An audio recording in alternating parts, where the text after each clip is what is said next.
February 11, 2019 updated, February 11, 2019 This article is part 2 of a two-part series on this Green New Deal. Also see, Green New Deal could plunge the world into war, Part 1. Calls for a Green New Deal were rapidly building on the U.S. left. Promoted by openly socialist Congresswoman Alexandria Ocasio-Cortez, D-N.Y, the proposal calls for mass wealth redistribution, a federal jobs program, socialized healthcare, guaranteed minimum incomes, and the elimination of all fossil fuels from the U.S. economy by 2030, all in the name of fighting climate change.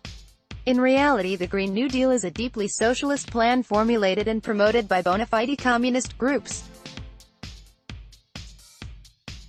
The Green New Deal, which only a few years ago would have been labeled as crackpot utopianism, is heralded on the left as a serious program for addressing environmental issues and social inequalities. So far, more than 45 leftist Democrats in Congress have endorsed the project, including likely 2020 presidential candidates Sens. Cory Booker, D-N.Y, and Bernie Sanders, I, Vermont, and declared presidential candidates Sens. Kamala Harris, D, Caleb, Kirsten Gillibrand, D-N.Y, and Elizabeth Warren, D, Mass. Former presidential candidate Al Gore has called the Green New Deal part of the answer to global inequality. So far, House Speaker Nancy Pelosi has balked at Ocasio-Cortez's call for a congressional select committee on the Green New Deal, but the idea still has momentum. Christy Goldfuss, who was the managing director of the Council on Environmental Quality under President Barack Obama and now leads the energy and environmental team at the Democratic Party's think tank, the Center for American Progress, told The New Yorker that she had noticed the Green New Deal's influence on senior Democrats. People are asking how are we going to address climate change at scale, not what's our building block approach, Goldfuss said. For me, that is a huge shift, and it would not have happened if the Green New Deal had not come along. The Green New Deal, which has come to define the progressive cause in Washington, according to The New Yorker, has existed in several forms for years.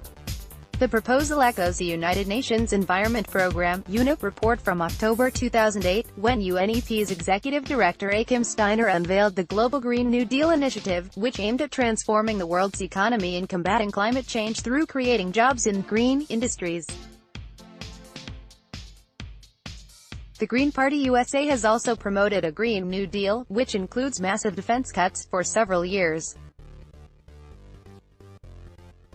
Significantly, the Manhattan-based Rosa Luxemburg Stiftung (RLS) has discussed the concept since at least 2013.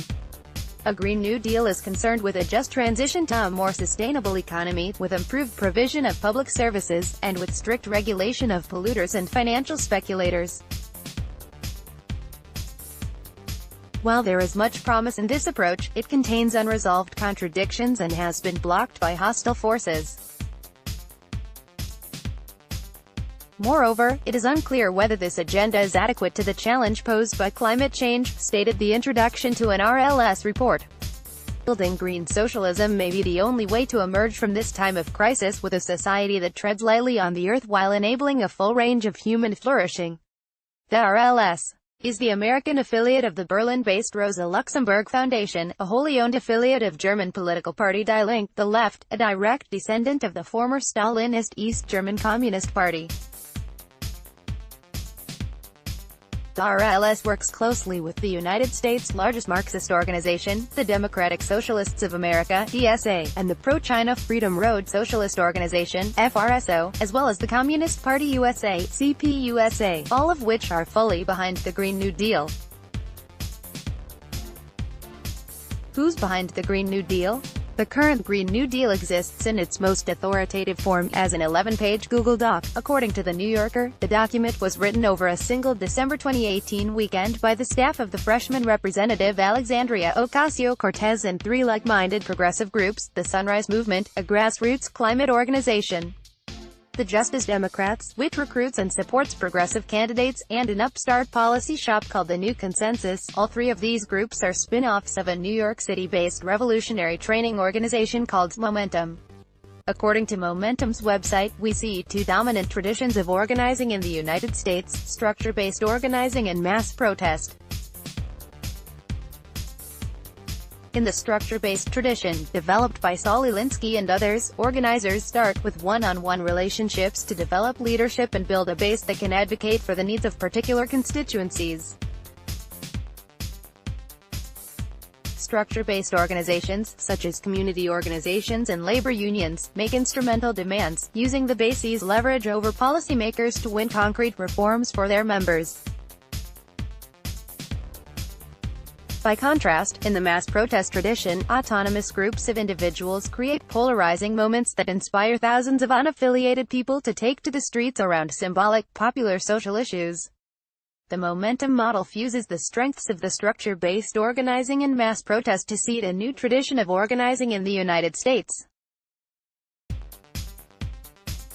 Momentum synthesizes the lessons of various 20th-century movements, including the color revolutions of Eastern Europe and the Arab Spring in North Africa. Momentum boasts of training activists from groups doing some of the most important movement building in the United States, including Black Lives Matter, Dream Defenders, BYP 100, United We Dream, Showing Up for Racial Justice, 350.org, National People's Action, PICO, and more. All of these groups are front groups or close affiliates of the FRSO.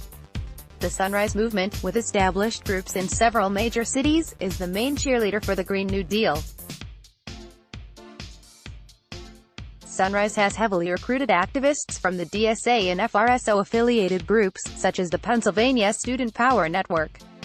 For instance, Stephen O'Hanlon is a former member of the Pennsylvania Student Power Network and founder and national field director of the Sunrise Movement.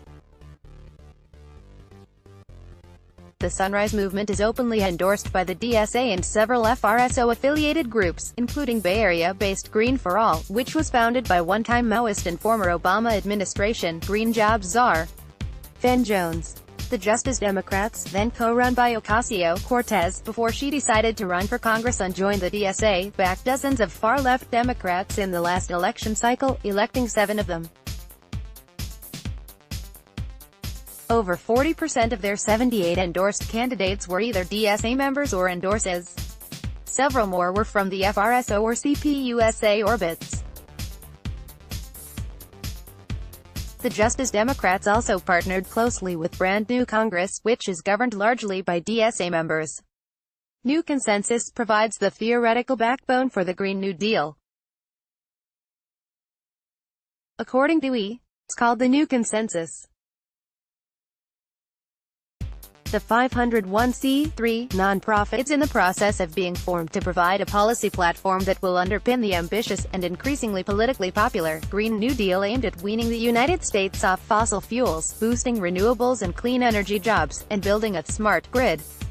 Front and center will be Rhianna Gunwright, a 29-year-old Yale graduate and Rhodes Scholar who will serve as the group's policy director working to flesh out details of the plan. Gunwright was a policy team intern for former First Lady Michelle Obama. In 2018, she served as policy director for the far-left Abdullah El-Sajjad in his unsuccessful gubernatorial run in Michigan. Gunwright put together a uniquely comprehensive suite of policy proposals, including a commitment to establishing a $15 minimum wage, tuition-free college for Michiganders with family income under $150,000, aggressive criminal justice reform, and the most detailed state-level single-payer healthcare plan ever, according to The Intercept. El-Sajjad's deputy campaign manager Claire Sandberg traveled to Germany in September 2018 with DSA member and RLS staffer Winnie Wong. The pair held a meeting in the German Bundestag with members of the crypto-communist organization Die-Link. Sandberg was also a founder of another short-lived Momentum spin-off, We Will Replace You, which aimed to target centrist Democrats not on board with the far-left's agenda. One of her fellow co-founders, Waleed Shahid, was a Momentum leader, spokesman for the Justice Democrats, and served as policy director on Cynthia Nixon's DSA-endorsed campaign for governor of New York. FRSO General Secretary Sendalo Diamina served as an official advisor to We Will Replace You. The Green New Deal is a thoroughly socialist program conceived of and promoted by communists. The DSA, FRSO, and CPUSA are all behind the Green New Deal. Even the Stalinist League of Revolutionaries for a New America, which supports North Korea, Iran, and the Russian annexation of part of the Ukraine, has backed the plan. It's not surprising that communists are behind the Green New Deal. What is shocking is how many Democrats are willing to run with it. Some are even saying it will feature heavily in their 2020 campaign. Trevor Loudon is an author, filmmaker, and public speaker from New Zealand. For more than 30 years, he has researched radical left, Marxist, and terrorist movements and their covert influence on mainstream politics. Views expressed in this article are the opinions of the author and do not necessarily reflect the views of the Epoch Times.